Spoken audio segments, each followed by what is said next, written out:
24 news Gujarat હવે નજર કરીએ આજના મુખ્ય સમાચાર પર।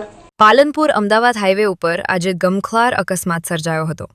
રામદેવ હોટલ નજીક સ્કોર્પિયો ચાલકે પાછળથી એક્ટિવાને ટક્કર મારતા એક્ટિવા આગળ ઊભેલી ટ્રકમાં ઘૂસી ગયું હતું।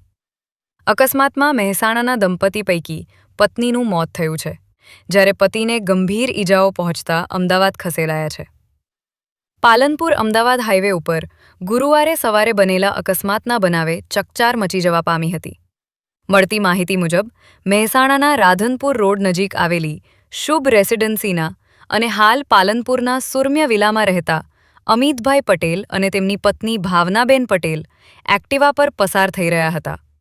તે દરમિયાન પાછળથી આવેલી સ્કોર્પિયોના ચાલકે એક્ટિવાને જોરદાર ટક્કર મારી હતી। ટક્કરના કારણે એક્ટિવા આગળ ઊભેલી ટ્રકમાં ઘૂસી ગયું હતું।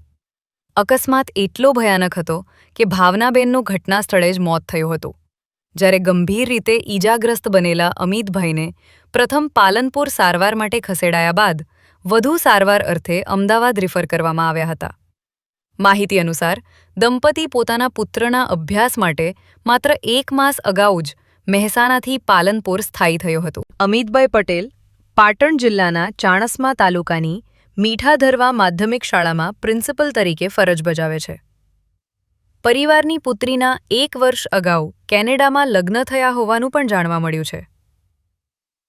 અકસ્માતના બનાવને લઈ પરિવાર તેમજ સમગ્ર વિસ્તારમાં શોકની લાગણી ફેલાઈ છે। AB 48 ન્યૂઝ ગુજરાત સાથે જીતુ સોલંકી, બનાસકાંઠા।